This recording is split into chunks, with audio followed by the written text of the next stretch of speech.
Florence akionekana akilivuta nguo lake na kisha kuchungulia kwenye lango, ambapo baadaye anafuatwa na mlinzi ambaye kwa sasa amelitia shati lake ndani na sio vile lilivyokuwa hapo awali.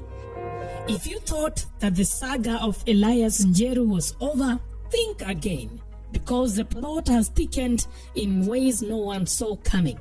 A new CCTV footages has surfaced, flipping the narrative on its head and dragging Florence Wanjiku's personal life into the spotlight.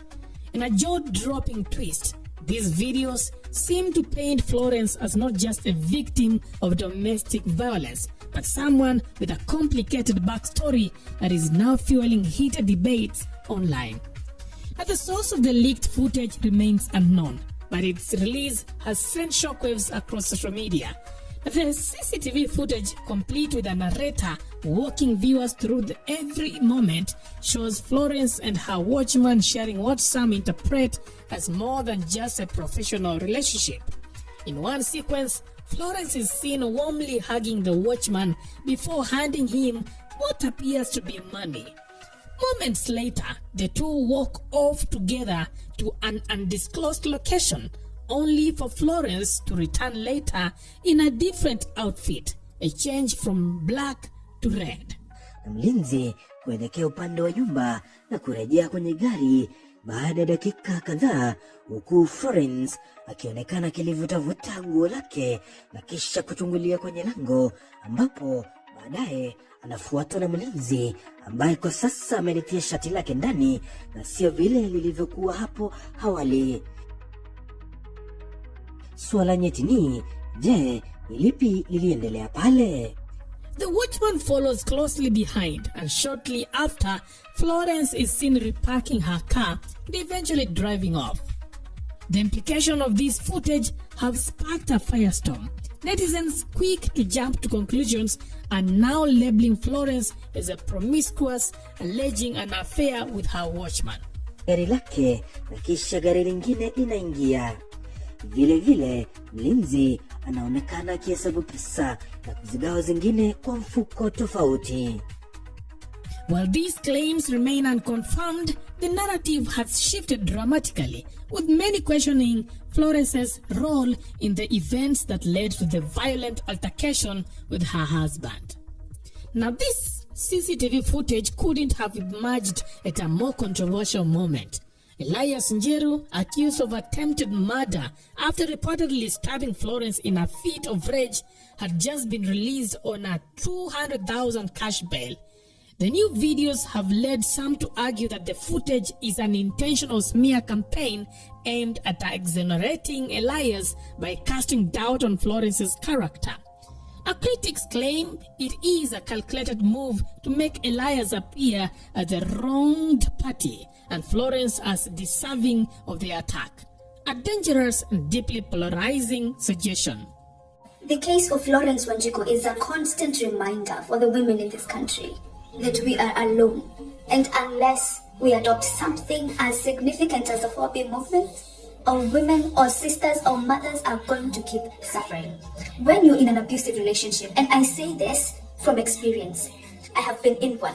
I did not take matters into my own hands because I'm a work girl. What did I do? I went to the police.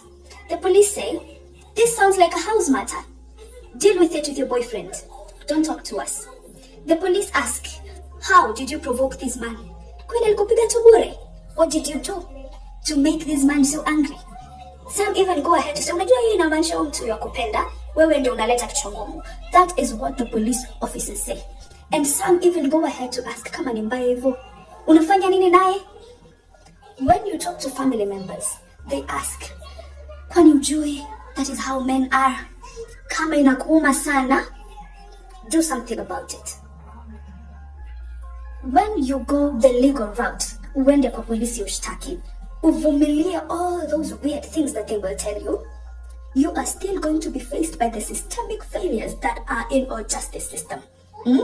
Unaenda uko kesi yako itasikizwa mpaka 10 years from now. Sijui. Yani, and you will never, justice will not be served. So, what do most women do? Hata marafiki wenyewe wanakuambia siwezi pikwa. Mimi nitamhayaria watu kwa mtandike. Mimi nitafanya sijui nini. When you finally retaliate after years and years and years, na you've not even caused bodily harm onto him. Wewe umepigwa, umevumilia ma black eye. Unatandikwa, unadanganya you fell down the stairs, uligongwa na mlango ya cabinet just so you can save this man's face. And the one time you will fight back, you will be the crazy person.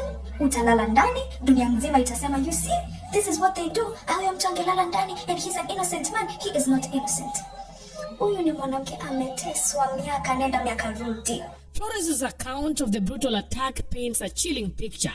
She recalls how a minor car accident outside her gate escalated into a nightmare when Elias allegedly pulled her from her vehicle and launched a violent assault.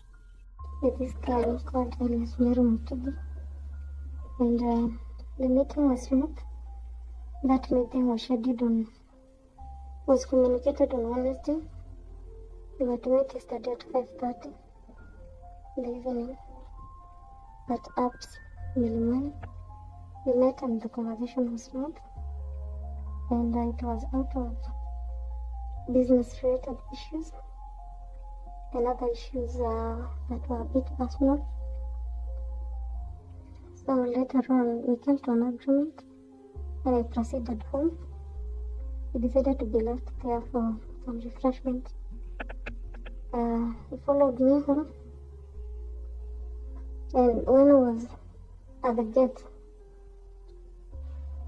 he came attacking me. I tried to drive off and run away. Unfortunately, nikagonga gari yake nyuma. So akashuka akiniambia, gari ya nani unagonga?